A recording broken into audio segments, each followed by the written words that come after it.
बिहार विधान परिषद सचिवालय भर्ती 2025, total post है 64। स्टेनोग्राफर, एलडीसी, प्राइवेट सेक्रेटरी, ये सब पोस्ट का नाम है। अप्लाई है 28 नवंबर से लेकर के 29 दिसंबर तक। 100 रुपया लगेगा, सभी अभ्यर्थियों को 100 रुपया लगेगा। एज जो है 1 अगस्त 2025 को 18 से लेकर के 37 वर्ष एज होना चाहिए, समझ गए। अगर आपका उम्र 18 से लेकर के 37 वर्ष है तो आप निश्चित रूप से इसमें आवेदन आप करिए, आपके लिए बहुत ही बेहतर होगा। एलडीसी और डीईओ का एक पद है, ये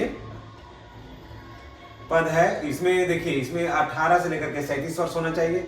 स्टेनोग्राफर और प्राइवेट सेक्रेटरी को लेकर के 18 से लेकर के 37 वर्ष होना चाहिए। 21 से लेकर के 37 वर्ष होना चाहिए। उम्र सीमा में छूट मिलेगा बीसी और ईबीसी को 3 वर्ष, एसी एसटी को 5 वर्ष, यानी कि बीसी ईबीसी और सभी महिलाओं को 18 से लेकर के 40 वर्ष, और उसके बाद एसी एसटी को 18 से लेकर के 42 वर्ष, महिला हो या पुरुष 18 से लेकर के 42 वर्ष उम्र होना चाहिए।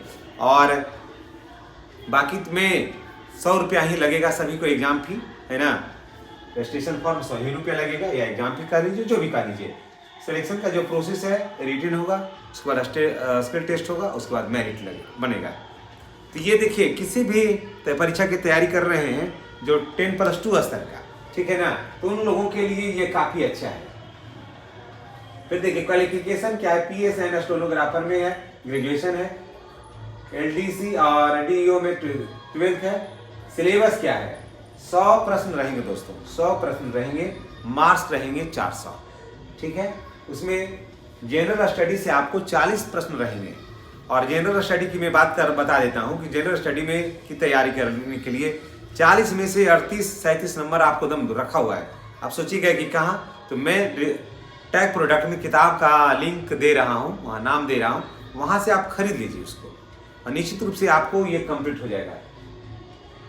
उसमें जीएस, साइंस और मैथ और रीजनिंग सारा कुछ का टोटल चीज कवर किया हुआ रहता है, ठीक है। तो 100 प्रश्न रहेंगे, मार्क्स रहेंगे 400। जीएस में 40 क्वेश्चन, साइंस में और मैथ में 30 क्वेश्चन, है ना, रीजनिंग में 30 क्वेश्चन रहेंगे आपको, यानी कि टोटल आपको 100 नंबर रहेगा, मार्क्स रहेगा 400। गलत अंक पर 1 अंक आपको कट जाएगा। बुक में देखिए, आईएएस मनीष रंजन सर का किताब पढ़िए, बिहार के सभी एग्जाम के लिए सबसे परफेक्ट किताब है ये। अब देखिए आगे बढ़ते हैं। एलडीसी में जो है थोड़ा टाइपिंग होगा, वो एकदम अनिवार्य है। उसके बाद डीओ में भी कंप्यूटर पर भी टाइप होगा, और उसके बाद एलडीसी में भी टाइपिंग का ज्ञान आपको होना चाहिए। ये सब स्किल टेस्ट में आ गया, यहाँ पर आपको टेस्ट देना होगा। उसके बाद वैसे पीएस में भी हिंदी स्टेनोग्राफर में 80 शब्द जो है वो टाइप करना होगा निर्धारित समय के अंदर। और इसमें यहाँ भी मैंने कहने का मतलब ये है कि यहाँ देखिए, ये है ना स्किल टेस्ट, यहाँ पर आपको देना होगा, यही स्किल टेस्ट हो गया। उसके बाद सैलरी की बात कर लेते हैं, तो आपको लगभग एलडीसी में आपको लगभग यहाँ 40,000 स्टार्टिंग होगा, ऐसे 19,900 से लेकर के 63,200 है, यानी कि स्टार्टिंग सैलरी जो होगा आपको कम से कम 40,000 रुपया मिलेगा, इतना जान लीजिए।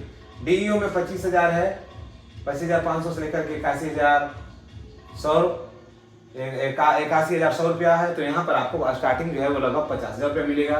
प्राइवेट सेक्रेटरी में आपको 44,900 से लेकर के 1,42,400 है, तो लगभग 62,000 रुपया जो है ना, इसमें आपको स्टार्टिंग सैलरी आपको मिलेगा प्रथम माह से, ठीक है ना। तो दोस्तों, ये जानकारी आपको कैसी लगी है कमेंट करके बताइएगा। अगर चैनल पर नए हैं तो चैनल को सब्सक्राइब करिए और बेल आइकन को दबाइए, ताकि इस तरह का वीडियो का नोटिफिकेशन है वो आपको मिलता रहे। धन्यवाद, चैनल को सब्सक्राइब कर लीजिएगा।